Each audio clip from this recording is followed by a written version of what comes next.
La nieve caía en copos grandes y perezosos sobre las calles de Manhattan, cubriendo autos, aceras y techos con una capa blanca que parecía absorber el ruido de la ciudad.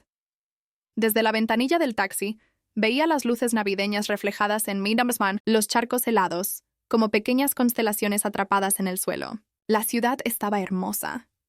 Pero para mí, esa noche no tenía nada de mágica. Mis manos jugaban nerviosas con el cierre de mi bolso. Dentro, protegido como si fuera un tesoro, llevaba un sobre Manila. Su peso era mínimo, pero la carga que contenía era enorme. Correos electrónicos impresos, capturas de pantalla, registros de servidor, pruebas. Todo lo que había reunido en las últimas semanas para protegerme, para demostrar que la culpa no era mía. El taxi se detuvo frente a Le Magnifique, uno de esos restaurantes que parecen diseñados para cerrar tratos millonarios y tomar vino caro sin mirar la cuenta. Respiré hondo antes de abrir la puerta. El aire frío me golpeó en la cara, y por un segundo quise volver a subirme al coche y decirle al conductor que me llevara a casa. Pero mis pies siguieron avanzando, como si supieran que no había vuelta atrás. Apenas crucé la puerta de vidrio, me envolvió un calor agradable mezclado con el aroma de pan recién horneado, carne asada y mantequilla derretida. El murmullo de conversaciones y las notas suaves de un saxofón llenaban el ambiente. Un camarero alto, con traje negro impecable, me recibió con una sonrisa profesional y me guió por un pasillo estrecho adornado con cuadros modernos hasta llegar a la sala privada que había reservado nuestra empresa. Allí, bajo una luz más tenue y acogedora, varias mesas redondas esperaban a los invitados. En el centro, una mesa larga estaba ocupada por los directivos, y allí, en la cabecera, estaba Richard Collins, mi jefe. Richard era un hombre que imponía presencia. Alto, siempre con trajes a medida, el cabello perfectamente peinado hacia atrás, y esa mirada penetrante que podía hacerte sentir importante o insignificante según su conveniencia. Llevaba 4 años trabajando bajo su dirección y conocía bien sus gestos. Esa noche, su sonrisa no era relajada, era calculada. Sus ojos se movían rápido, evaluando, midiendo. Yo sabía que algo estaba planeando. La empresa, Technova Solutions, estaba especializada en desarrollo de software corporativo.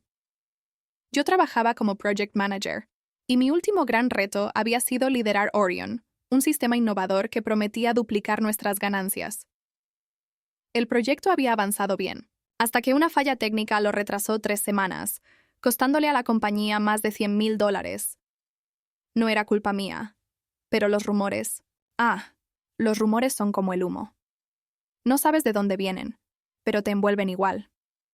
Me senté en una mesa lateral, cerca del ventanal que mostraba la ciudad cubierta de nieve.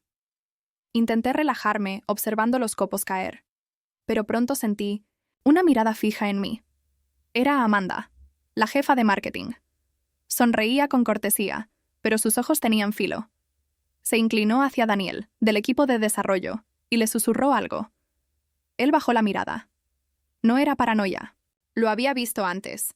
Las conversaciones que se detenían cuando yo entraba en una sala, los correos reenviados con asunto FWD y sin contexto, las sonrisas tensas.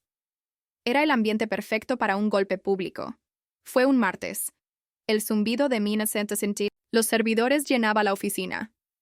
Estábamos a horas de iniciar las pruebas finales de Orion cuando vi la alerta en mi pantalla. Actualización crítica aplicada. Sentí un vuelco en el estómago. Esa actualización no estaba autorizada. Corrí al departamento de IT y encontré a Jonathan Miller, subgerente, frente a su monitor. ¿Qué hiciste?, pregunté.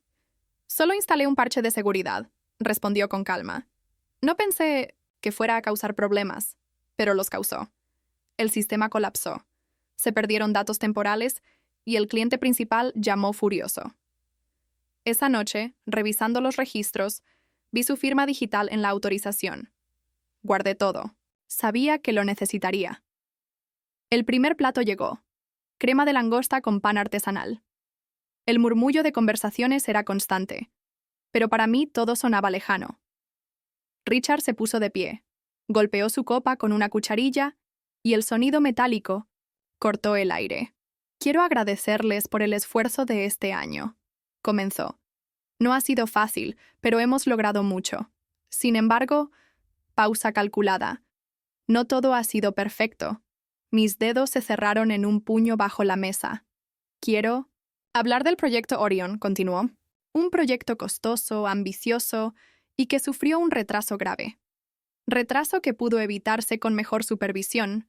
Me miró directamente. La responsabilidad recae sobre mi nombre. El silencio que siguió fue absoluto. Algunos apartaron la mirada. Otros esperaban mi reacción. Yo sabía que esa noche era solo el inicio. El silencio tras la acusación de Richard pesaba como una losa. El sonido del aire acondicionado parecía amplificado, y los pocos cuchillos y tenedores que chocaban contra los platos lo hacían con un eco metálico que me punzaba los oídos. Algunos me miraban con una mezcla de sorpresa y lástima. Otros, con esa curiosidad morbosa de quien disfruta ver un espectáculo. Sentí como la sangre me subía a la cara, pero no era vergüenza. Era indignación. Richard seguía hablando, como si fuera un profesor explicando una lección. No traigo este tema para buscar culpables, dijo fingiendo neutralidad, sino para que aprendamos de nuestros errores. El cliente quedó decepcionado, y, aunque logramos entregar, el daño a nuestra reputación fue real. Vi cómo Amanda asentía levemente, como si estuviera de acuerdo. El CFO mantenía la vista fija en la mesa. Richard hizo una pausa y luego, con tono solemne, agregó: y como líderes, debemos aceptar las consecuencias de nuestras acciones. Su mirada volvió a clavarse en mí. Podría haberme quedado callada. Podría haber esperado al día siguiente. Pero él me estaba arrinconando públicamente, y eso era una jugada que yo no podía dejar pasar. Me incorporé un poco en mi asiento, sin perder la calma. Con todo respeto, Richard, dije proyectando la voz para que todos escucharan. No creo que esta sea la manera correcta de abordar un problema tan serio. Se escuchó un leve murmullo. Amanda dejó de sonreír. Richard se apoyó en el respaldo de su silla y sonrió con arrogancia. Si tienes algo que decir para aclarar tu papel en este asunto, este es un buen momento. Todos estamos aquí. Era un desafío abierto. Volví mentalmente a aquella mañana del fallo técnico. Estábamos a punto de cerrar las últimas pruebas cuando sonó mi teléfono interno. Era Kevin, del equipo de QA. ¿Tu nombre? ¿Autorizaste una actualización en el servidor principal? No, ¿por qué? Porque acaba de aplicarse una y todo se ha caído. Salté de mi asiento y corrí al departamento de IT. Encontré a Jonathan. Miller con los brazos cruzados observando su pantalla. Jonathan, dime que no fuiste tú. Tranquila, solo era un parche menor. No pensé que fuera a interferir. Pero interferir era decir poco. Los sistemas se congelaron, los logs mostraban errores críticos y las pruebas se detuvieron en seco. El cliente llamó exigiendo explicaciones. Esa noche, revisando el registro del servidor, vi claramente: usuario, J. Miller, hora, 08:17:34. Capturé todo. También guardé el correo en el que yo había advertido expresamente que no se aplicara. Ninguna actualización esa semana. Y guardé la respuesta de Richard. Lo manejaremos internamente. Yo también creo que debemos aprender de los errores, dije en voz alta. Y por eso guardé toda la evidencia de lo que pasó ese día. Un murmullo recorrió la sala. Daniel, que hasta entonces había permanecido callado, se inclinó hacia adelante. Creo que todos deberíamos escucharla, dijo con voz clara. Richard tensó la mandíbula. Esto no es el momento ni el lugar para... Exactamente. Por eso lo presentaré mañana, frente a la junta directiva. Lo interrumpí. Con todo documentado y sin margen para interpretaciones, los camareros servían el plato principal, filete con salsa de vino tinto, pero pocos probaban bocado. La mesa principal estaba cargada de tensión. Richard evitaba mirarme. Amanda se mostraba inquieta, y Jonathan, sentado unas mesas más allá, bajaba la vista constantemente. Yo, por dentro, estaba calculando cada movimiento. Sabía que esa noche había ganado el primer asalto, pero la verdadera batalla sería mañana. La mañana siguiente amaneció fría, con un cielo gris plomo que presagiaba más nieve. Caminé hacia el edificio de Technova Solutions sintiendo el sobre Manila en mi bolso, no como un peso físico, sino como un arma cargada de verdad. No iba a improvisar. No iba a dejar cabos sueltos. La reunión estaba programada para las 10:00, en la gran sala de juntas del piso 21. Llegué media hora antes. Algunos empleados ya estaban en sus puestos, murmurando en voz baja. Otros evitaban mi mirada, quizás porque no sabían de qué lado caerían una vez que todo saliera a la luz. La sala de juntas era amplia, con una mesa ovalada de madera oscura, ventanales que mostraban el perfil de la ciudad y una pantalla gigante al fondo. Las sillas de cuero crujían al sentarse. Sobre la mesa había carpetas, botellas de agua y bolígrafos alineados con precisión. Richard llegó justo a las 9:58, impecable como siempre, pero con los labios apretados. Amanda le seguía, evitando mirarme. Jonathan ya estaba allí, sentado, en un extremo, con una expresión neutra que no engañaba a nadie. El presidente de la Junta, un hombre de cabello blanco y voz grave, abrió la sesión. Hoy revisaremos los eventos relacionados con el retraso del proyecto Orion y tomaremos las medidas necesarias. Richard, tienes la palabra.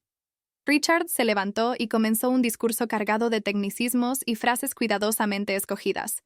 Desafíos imprevistos, errores de comunicación, circunstancias fuera de nuestro control. No mencionó nombres, pero todos entendían a quién estaba apuntando. Cuando terminó, el presidente me miró. Tu nombre. Entiendo que tienes información que aportar. Me levanté despacio, abrí el sobre y coloqué las hojas impresas sobre la mesa. Sí, señor. Lo que traigo hoy no son opiniones, son hechos. Conecté mi laptop al proyector. En la pantalla apareció el registro del servidor. 14 de noviembre, 08-17-34. Actualización aplicada por usuario. Shata Miller. Aquí, dije señalando. Pueden ver que la actualización fue ejecutada sin autorización y en contra de las instrucciones enviadas por mí misma 2 días antes. Pasé a la siguiente diapositiva. Un correo de Jonathan admitiendo que había hecho el cambio y la respuesta de Richard diciéndome, no digas nada todavía, lo manejaremos internamente. Un murmullo recorrió la sala. El presidente frunció el ceño. ¿Richard? ¿Puede explicar? Richard tragó saliva. Solo intentaba proteger la imagen de la empresa. ¿Protegiendo la empresa o encubriendo a un colega? Pregunté sin levantar la voz. Amanda se movió incómoda en su asiento. El CFO me miraba ahora con un respeto que antes no había mostrado. El presidente habló con firmeza. Esto requiere una investigación formal inmediata. A partir de este momento, Richard queda suspendido de sus funciones. Jonathan, también quedas apartado hasta nuevo aviso. Richard se hundió en su silla, incapaz de sostener mi mirada. Jonathan agachó la cabeza, sin decir una palabra. Cuando salí de la sala, el aire del pasillo me pareció más liviano. Daniel se acercó y me dijo, no todos habrían tenido el valor de enfrentarlos así. Sonreí. No era valentía, era la única forma de recuperar la verdad. Caminé hacia la salida. La nieve caía de nuevo, pero esta vez me pareció más suave, como si el invierno por fin me diera un respiro.